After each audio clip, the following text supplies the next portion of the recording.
Friends, ಜಾನು ಅಪ್ಡೇಟ್ಗೆ ಸ್ವಾಗತ ಹೇಳ್ತಾ ಈ ಒಂದು ವಿಡಿಯೋ ನೀವು ಮೊದಲನೇದಾಗಿ ನೋಡ್ತಾ ಇದ್ರೆ ನಮ್ಮ ಒಂದು ಚಾನಲ್ಗೆ ಸಬ್ಸ್ಕ್ರೈಬ್ ಮಾಡಿ, ಶೇರ್ ಮಾಡಿ ಹಾಗೂ ಲೈಕ್ ಮಾಡಿ ಅಂತ ಹೇಳ್ತಾ, ಇಲ್ಲಿ ಗಿಲ್ಲಿ ಕಾವ್ಯ ಅವರು ಮದುವೆ ಇದೇ ಒಂದು ವರ್ಷದೊಳಗಡೆ ಮದುವೆ ಆಗ್ತಾರಾ ಅದು ನ್ಯೂಸ್ ಚಾನಲ್ದವರು ಹಾಗೂ ಎಲ್ಲ ಒಂದು ಸೋಷಿಯಲ್ ಮೀಡಿಯಾದಲ್ಲಿ ಸುಳ್ಳು ಸುದ್ದಿ ಹಬ್ಬಿಸ್ತಾ ಇದ್ದಾರೆ. ಫುಲ್ ಡೀಟೇಲ್ಸ್ ನೋಡೋಣ ಬನ್ನಿ. ಇಲ್ಲಿ ವಿಡಿಯೋ ಸ್ಕಿಪ್ ಮಾಡದೆ ನೋಡಿ. ಇಲ್ಲಿ ಗಿಲ್ಲಿ ಕಾವ್ಯ ಅವರು ಮದುವೆ ಆಗ್ತಾರಾ ಅಂದರೆ ಮದುವೆ ಆಗಲ್ಲ ಫ್ರೆಂಡ್ಸ್. ಅವ್ರ ಬೆಸ್ಟ್ ಫ್ರೆಂಡ್ ಇಲ್ಲಿ ಗಿಲ್ಲಿಗೆ ಆಸೆ ಇದೆ, ಬಟ್ ಕಾವ್ಯ ಇಲ್ಲಿ ಗಿಲ್ಲಿನ ಮದುವೆ ಆಗೋಕ್ಕೆ ಹೋಗ್ತಾ ಇಲ್ಲ. ಇಲ್ಲಿ ಗಿಲ್ಲಿಯರ ಒಂದು ಮನೆಯಲ್ಲಿ ಈಗಾಗಲೇ ಹೆಣ್ಣನ್ನು ನೋಡೋಕೆ ಸ್ಟಾರ್ಟ್ ಮಾಡಿದ್ದಾರೆ. ಹೆಣ್ಣು ಈ ಒಂದು ವರ್ಷದೊಳಗಡೆ ಇಲ್ಲಿ ಗಿಲ್ಲಿಗೆ ಏಜ್ ಆಯಿತು, ಅದಕ್ಕೋಸ್ಕರ ನಾವು ಹೆಣ್ಣು ನೋಡ್ತಾ ಇದ್ದೀವಿ. ಅವನು ಯಾರನ್ನು ಇಷ್ಟಪಡ್ತಾನೋ ಅವ್ರ ಜೊತೆ ಮದುವೆ ಮಾಡಿಕೊಡ್ತೀವಿ. ಆದರೆ ಅವನು ಯಾರನ್ನು ಇಷ್ಟಪಟ್ಟಿಲ್ಲ, ನೀವು ಎಲ್ಲಿ ತೋರಿಸ್ತೀರಿ ಅಲ್ಲಿ ಮದುವೆ ಆಗ್ತೀನಿ ಅಂದರೆ ಇವಾಗಲೇ ಸ್ಟಾರ್ಟ್ ಮಾಡ್ತಾ ಇದ್ದೀವಿ. ಅಣ್ಣನಿಗೆ ಮದುವೆ ಆಯಿತು, ಇವಾಗ ತಮ್ಮನಿಗೂ ಕೂಡ ಇಲ್ಲಿ ಮದುವೆ ಮಾಡಿತು ಕತೆ ಮುಗಿಸ್ಬೇಕು ಅಂತ ಹೇಳ್ತಾ ಇದ್ದಾರೆ ಇಲ್ಲಿ. ಆದರೆ ಗಿಲ್ಲಿಯ ಒಂದು ಮನೆಯಲ್ಲಿ ಇವಾಗ ಅವರ ಅಪ್ಪ ಅಮ್ಮ ಕಾವ್ಯ ಬಂದರೆ ಓಕೆ ಒಳ್ಳೆಯದಾಗುತ್ತೆ, ಕಾವ್ಯ ಅವರ ಒಂದು ಮನಸ್ಸಿನ ಮಾತು ಅವ್ರು ಇಷ್ಟಪಡ್ತಾರ ಅಂತಂದು ಗಿಲ್ಲಿ ಮನೆಯಲ್ಲಿ ಹೇಳ್ತಾ ಇದ್ರು. ಹಾಗೆ ಇಲ್ಲಿ ಕಾವ್ಯರ ಮನೆಯಲ್ಲೂ ಕೂಡ ಅವರ ಅಪ್ಪ ಅಮ್ಮ ಬಿಗ್ ಬಾಸ್ನಲ್ಲೇ ನೀವು ನೋಡಿದ್ದೀರಾ, ಅವರ ಒಂದು ಗಿಲ್ಲಿನ ಕಂಡ್ರೆ ಎಷ್ಟು ಪ್ರೀತಿ ಇತ್ತು, ಎಷ್ಟು ಗೌರವ ಇತ್ತು. ಮತ್ತು ಹಳೆಯಂದರಿಗೆ ಒಂದು ಬ್ರೇಸ್ಲೆಟ್, ಬೆಳ್ಳಿಯ ಒಂದು ಬ್ರೇಸ್ಲೆಟ್ನೇ ಗಿಲ್ಲಿಗೆ ಗಿಫ್ಟಾಗಿ ಕೊಟ್ಟಿದ್ದು. ಇದನ್ನೆಲ್ಲ ನೋಡಿದರೆ ಕಾವ್ಯರ ಅಪ್ಪ ಅಮ್ಮಗೆ ಗಿಲ್ಲಿ ಕಂಡ್ರೆ ತುಂಬ ಆಸೆ ಇದೆ, ಮದುವೆನೂ ಕೂಡ ಆಗಬೇಕು ಅಂತಂದು ಅವರ ಅಪ್ಪ ಅಮ್ಮನ ಆಸೆ ಇತ್ತು. ಇಲ್ಲಿ ಕಾವ್ಯವರು ಒಂದು ಮೊನ್ನೆ ಅವರ ಒಂದು ಬರ್ತಡೇ ದಿನವೇ ಒಂದು ಇಲ್ಲಿ ಕ್ಲಿಯರ್ ಆಗಿ ಹೇಳ್ಬಿಟ್ಟಿದ್ದಾರೆ. ಏನು ಹೇಳಿದ್ದಾರೆ ಅಂದರೆ ಇಲ್ಲಿ ಗಿಲ್ಲಿನ ನೀವು ಯಾವಾಗ ಮದುವೆ ಆಗ್ತೀರಾ ಅಂತಂದು ಒಂದು ಕ್ವಶನ್ ಕೇಳ್ತಾರೆ. ಸೀರೆ ಕಲೆಕ್ಷನ್ ಒಂದು ಕೊಲಾಬ್ರೇಷನ್ನಲ್ಲಿ ಕೇಳಿದಾಗ ಇಲ್ಲಿ ಗಿಲ್ಲಿ ವಿಶ್ ಮಾಡಿದ್ರಾ ಅಂತಂದು ಹೇಳ್ತಾರೆ. ಆವಾಗ ವಿಶ್ ಮಾಡಿದ್ರು ಅಂತಂದಾಗ ಇಲ್ಲಿ ಗಿಲ್ಲಿನ ನೀವು ಯಾವಾಗ ಮದುವೆ ಆಗ್ತೀರಾ ಅಂದಾಗ ಅದು ನನಗೆ ಗೊತ್ತಿಲ್ಲ, ನಮ್ಮ ಅಪ್ಪ ಅಮ್ಮ ಎಲ್ಲಿ ತೋರಿಸ್ತಾರೆ, ಅವರು ಯಾವ ಒಂದು ಹುಡುಗನಿಗೆ ಮದುವೆ ಆಗು ಅಂತಾರೆ ಆವಾಗ ನಾನು ಅವ್ರಿಗೆ ಮದುವೆ ಆಗ್ತೀನಿ. ಯಾವುದೇ ಕಾರಣಕ್ಕೂ ನಾನು ಲವ್ ಮ್ಯಾರೇಜ್ ಆಗಲಿ ಈ ಥರ ಮಾಡೋದಲ್ಲ. ನಂದು ಇನ್ನೂ ಇಲ್ಲಿ ಕರಿಯರ್ ಬಗ್ಗೆ ನಾನು ಏನಾದರೂ ಅಚೀವ್ ಮಾಡಬೇಕು, ಒಳ್ಳೆ ಒಂದು ಸಿನಿಮಾ ಮಾಡಬೇಕು, ಇನ್ನೂ ನಾನು ಒಂದು ಎತ್ತರ ಮಟ್ಟಿಗೆ ಬೆಳಿಬೇಕು, ಇನ್ನೂ ನಾನು ಮದುವೆ ಮಾಡ್ಕೊಳಲ್ಲ, ಇನ್ನೂ 3-4 ವರ್ಷ ನಾನು ಮದುವೆ ಆಗಲ್ಲ, ಮದುವೆ ಬಗ್ಗೆ ನನಗೆ ಅಷ್ಟೊಂದು ಇಂಟ್ರೆಸ್ಟ್ ಇಲ್ಲ ಅಂತಂದು ಕ್ಲಿಯರಿಟಿ ಕೊಟ್ಟಾಗಿದೆ ಇಲ್ಲಿ ಕಾವ್ಯವರು. ಆ ಒಂದು ಕ್ಲಿಯರಿಟಿಗೆ ಇಲ್ಲಿ ಬೆಸ್ಟ್ ಫ್ರೆಂಡ್ ಆಗಿ ಗಿಲ್ಲಿ ಮತ್ತು ನಿಮ್ಮ ಮಧ್ಯೆ ಏನು ನಡೀತದೆ ಅಂತಂದು ಮತ್ತೆ ಕ್ವಶನ್ ಮಾಡ್ತಾರೆ. ಆವಾಗ ನಾವು ಯಾವುದೇ ಕಾರಣಕ್ಕೂ ಲವರ್ಸ್ ಅಲ್ಲ, ಪ್ಯೂರ್ ಫ್ರೆಂಡ್ಶಿಪ್ಪು ಇದೇ ಥರ ಕಂಟಿನ್ಯೂ ಆಗುತ್ತೆ. ಇಲ್ಲಿ ಬಿಗ್ ಬಾಸ್ ಮುಗಿದ ತಕ್ಷಣ ಎಲ್ಲ ಒಂದು ಸೀಸನ್ನಲ್ಲೂ ನೀವು ನೋಡಿರ್ಬೋದು, ಬಿಗ್ ಬಾಸ್ ಮುಗಿದ ತಕ್ಷಣ ಎಷ್ಟು ಕ್ಲೋಸ್ನೆಸ್ ಇರ್ತಾರೆ. ಹಾಗೆ ಇಲ್ಲಿ ಬಿಗ್ ಬಾಸ್ ಮುಗಿದ ಒಂದೇ ವಾರದೊಳಗಡೆ ಅವರ ಒಂದು ಬಣ್ಣ ಬಯಲಾಗುತ್ತದೆ. ಅವರು ಕಾಂಟ್ಯಾಕ್ಟ್ ಇರೋದಿಲ್ಲ. ನೀವು ಎಷ್ಟೋ ಒಂದು ಸೀಸನಲ್ಲೂ ನೋಡಿರ್ಬೋದು. ಇವಾಗ ಇತ್ತೀಚಿನ ಒಂದು ಸೀಸನ್ನಲ್ಲಿ ಫುಲ್ ಕ್ಲೋಸ್ ಇರ್ತಾರೆ, ಹೊರಗಡೆ ಬಂದ ತಕ್ಷಣ ಅವ್ರು ಯಾರು ಇವ್ರು ಯಾರು ಅಂತಾರೆ. ಬಟ್ ಇಲ್ಲಿ ಗಿಲ್ಲಿ ಕಾವ್ಯ ಅವರು ಯಾವುದೇ ಕಾರಣಕ್ಕೂ ಇಲ್ಲಿ ಅವರು ಇನ್ನೂವರೆಗೆ ಬಿಗ್ ಬಾಸ್ ಮುಗಿದು 2.5 ತಿಂಗಳಾದರೂ ಕೂಡ ಗಿಲ್ಲಿ ಡೈಲಿ ಮೆಸೇಜ್ ಮಾಡ್ತಾನೆ, ಕಾಲ್ ಮಾಡ್ತಾನೆ. ಹಾಗೆ ಕಾವ್ಯನೂ ಕೂಡ ಕಾಲ್ ಮಾಡ್ತಾರೆ, ಮೆಸೇಜ್ ಮಾಡ್ತಾರೆ. ಅದು ಫ್ರೆಂಡ್ಶಿಪ್.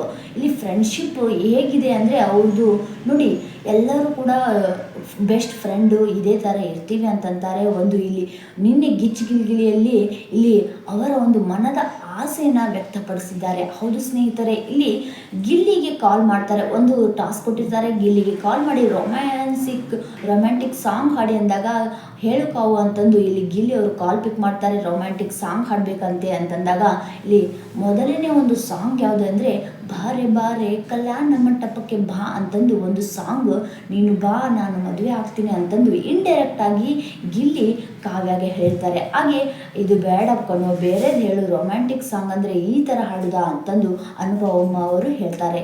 ಆ ಒಂದು ಅನುಪಮ ಅವರು ಹೇಳಿದ ತಕ್ಷಣ ಮತ್ತೆ ಒಂದು ಯಾವುದು ಸಾಂಗ್ ಹಾಡ್ತಾರೆ ಅಂದರೆ ಇನ್ನೊಂದು ಸಾಂಗ್ ಹಾಡ್ತಾರೆ.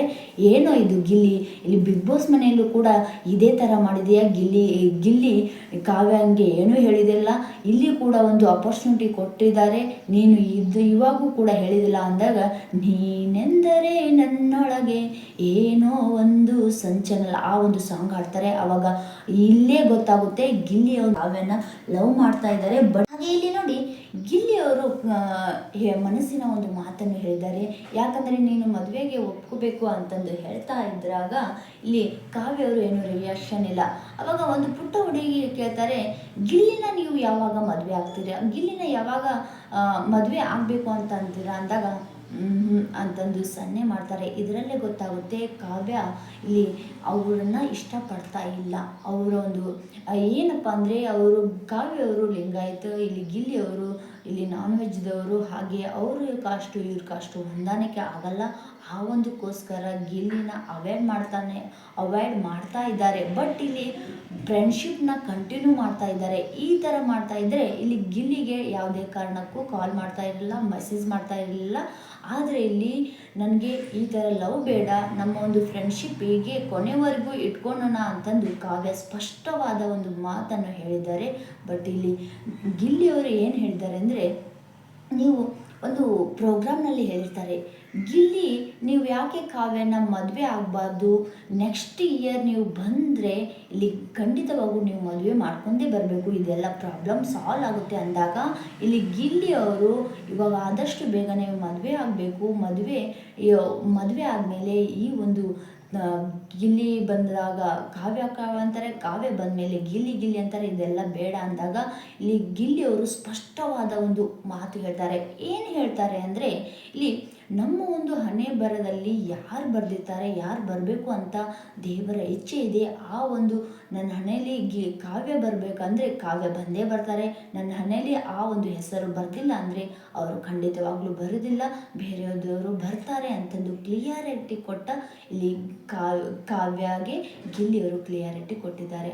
ಹಾಗೆ ಬರ್ತಡೇ ದಿನನೂ ಕೂಡ ವಿಶ್ ಮಾಡಿದ್ದಾರೆ. ಹಾಗೆ ಇಲ್ಲಿ ನೋಡಿ, ಎಲ್ಲ ಒಂದು ರೀತಿಯಲ್ಲೂ ಕೂಡ ಎಲ್ಲ ಒಂದು ಪ್ರೋಗ್ರಾಮ್ನಲ್ಲೂ ಕೂಡ ಗಿಲ್ಲಿ ಕಾವ್ಯರ ಒಂದು ಕ್ರೇಜ್ ಸಿಕ್ಕಾಪಟ್ಟೆ ರೇಂಜ್ ಆಗ್ತಾ ಇದೆ. ಯಾವ ಒಂದು ಹೀರೋಯಿನ್ ಲೆವೆಲ್ ಥರ ಇಷ್ಟೊಂದು ಕ್ರೇಜ್ ಇಲ್ಲವೇ ಇಲ್ಲ. ಇಲ್ಲಿ ಟ್ಯಾಟೋ ಹಾಕ್ಸ್ಕೊತಾ ಇದ್ದಾರೆ, ಒಂದು ಸೈಡ್ ಒಂದು ಲೆಫ್ಟ್ ರೈಟ್ ಸೈಡ್ ಒಂದು ಗಿಲ್ಲಿ ಟ್ಯಾಟೋ ಹಾಕ್ಸೋಂದ್ರೆ, ಇನ್ನೊಂದು ಸೈಡ್ ಇಲ್ಲಿ ಕಾವ್ಯರ ಟ್ಯಾಟೋ ಹಾಕ್ಸೋಂತಾರೆ. ಹಾರ್ಟ್ನಲ್ಲೂ ಕೂಡ ಗಿಲ್ಲಿ ಕಾವ್ಯರ ಒಂದು ಟ್ಯಾಟೋ ಹಾಕ್ಸೋಂತಾರೆ ಸಿಕ್ಕಾಪಟ್ಟೆ. ಮತ್ತು ರಕ್ತದಲ್ಲಿ ಕೂಡ ಇಲ್ಲಿ ಆಲ್ಬಮ್ ಕೂಡ ಒಂದು ಫೋಟೋ ಫ್ರೇಮ್ ಕೂಡ ಒಂದು ರಕ್ತದಲ್ಲಿ ಗಿಲ್ಲಿಯವನು ಆರ್ಟ್ ಬರೆದಿದ್ದಾರೆ. ಹಾಗೆ ಕಾವ್ಯರು ಒಂದು ಸಿಕ್ಕಾಪಟ್ಟೆ ಎಲ್ಲ ಕಡೆ ಸೋಷಿಯಲ್ ಮೀಡಿಯಾದಲ್ಲಿ ಎಲ್ಲಿ ನೋಡಿದರೂ ಕಾವ್ಯ ಗಿಲ್ಲಿಯ ಒಂದು ಫ್ಯಾನ್ಸೇ ಇದ್ದಾರೆ. ಗಿಲ್ಲಿ ಕಾವ್ಯ ಅವರು ಎಷ್ಟೊಂದು ಇಷ್ಟ. ಬಟ್ ಗಿಲ್ಲಿನ ಇಷ್ಟಪಡ್ತಾ ಇರೋದು ಯಾರು ಅಂತ ನಿಮಗೂ ಗೊತ್ತು, ರಕ್ಷಿತಾ ಶೆಟ್ಟಿಯವರು ಗಿಲ್ಲಿ ಕಂಡ್ರೆ ನನಗೆ ಇಷ್ಟ, ಎಲ್ಲ ಬಿಗ್ ಬಾಸ್ನಲ್ಲಿ ಹೇಳಿಬಿಟ್ಟಿದ್ದಾರೆ, ನನ್ನ ಒಂದು ಗೆಳೆಯ ಇವರು, ನನ್ನ ಒಂದು ಲೈಫ್ ಪಾರ್ಟ್ನರ್, ಇದೇ ಥರ ಇರಬೇಕು, ನನಗೆ ಕಾಮಿಡಿ ಮಾಡ್ತಾ ಇಷ್ಟೊಂದು ಕೇರ್ ಮಾಡ್ತಾ ನನಗೆ ಇವರೇ ಕಂಡ್ರೆ ಇಷ್ಟ ಅಂತಂದು ರಕ್ಷಿತಾ ಶೆಟ್ಟಿಯವರು ಹೇಳಿದ್ದಾರೆ. ರಕ್ಷಿತಾ ಶೆಟ್ಟಿಯವರು ಫ್ಯಾನ್ಸ್ ಕೂಡ ಇವಾಗ ಕಾವ್ಯನ ಅವಾಯ್ಡ್ ಮಾಡ್ತಾ ಇದ್ದಾರೆ. ಯಾಕೆಂದರೆ ಇಲ್ಲಿ ಕಾವ್ಯವರು ಮೋಸ ಮಾಡ್ತಾ ಇದ್ದಾರೆ, ಗಿಲ್ಲಿನ ಇಷ್ಟಪಡ್ತಾ ಇಲ್ಲ. ಇಲ್ಲಿ ಒಂದು ಏನು ಮಾಡ್ತಾ ಇದ್ದಾರೆ ಅಂದರೆ ಗಿಲ್ಲಿನ ಯೂಸ್ ಮಾಡ್ಕೊತಾ ಇದ್ದಾರೆ ಕಾವ್ಯವರು. ಇಲ್ಲಿ ಎಲ್ಲ ಯೂಸ್ ಮಾಡ್ಕೊಂಡು ಗಿಲ್ಲಿನ ಬಿಟ್ಬಿಡ್ತಾರೆ ಅಂತಂದು ಎಲ್ಲ ಕಡೆ ಹಬ್ತಾ ಇದೆ. ಇಲ್ಲಿ ಯಾವುದೇ ಕಾರಣಕ್ಕೂ ಆ ಥರ ಮಾಡಿಲ್ಲ. ಮಾಡೋದಾದರೆ ಇವಾಗ ಬಿಗ್ ಬಾಸ್ ಮುಗಿದ ತಕ್ಷಣ ಅವರು ಬಿಟ್ಬಿಡೋದಿತ್ತು, ಫ್ರೆಂಡ್ಶಿಪ್ನ ಕಟ್ ಮಾಡ್ಬೋದಿತ್ತು. ಆದರೆ ಇಲ್ಲಿ ಪ್ರೋಗ್ರಾಮ್ನಲ್ಲಿ ಎಷ್ಟು ಕ್ಯೂಟಾಗಿ ಮತ್ತು ಕಾಲ್ನಲ್ಲಿ ಮಾತಾಡ್ತಾರೆ, ಎಲ್ಲ ಮೆಸೇಜ್ ಕೂಡ ಮಾಡ್ತಾರೆ. ರಕ್ಷಿತಾ ಶೆಟ್ಟಿಯವರು ಗಿಲ್ಲಿನ ಕಂಡ್ರೆ ಇಷ್ಟ. ಆದರೆ ಕಾವ್ಯ ಹಾಗೂ ಗಿಲ್ಲಿಗೆ ಇಬ್ಬರು ಕ್ಯೂಟಾಗಿ ಒಂದೊಂದು ಪ್ರೋಗ್ರಾಮ್ನಲ್ಲಿ ಹೋದರೂ ಕೂಡ ರಕ್ಷಿತಾ ಶೆಟ್ಟಿ ತಡ್ಕೊಳಲ್ಲ. ಇದೇ ಒಂದು ಕಾರಣಕ್ಕಾಗಿ ಗಿಲ್ಲಿ ರಕ್ಷಿತಾ ಶೆಟ್ಟಿನ ಮದುವೆ ಆಗಬೇಕಾ, ಕಾವ್ಯನ ಮದುವೆ ಆಗಬೇಕಾ, ಇಬ್ಬರು ಯಾರ ಜೋಡಿ, ಗಿಲ್ಲಿ ಕಾವ್ಯರ ಜೋಡಿ ಕ್ಯೂಟ್ ಆಗಿದೆಯಾ, ರಕ್ಷಿತಾ ಶೆಟ್ಟಿ ಗಿಲ್ಲಿಯವರೊಂದು ಕ್ಯೂಟ್ ಆಗಿದೆ ಅಂತಂದು ಕಮೆಂಟ್ ಮುಖಾಂತರ ತಿಳಿಸಿ.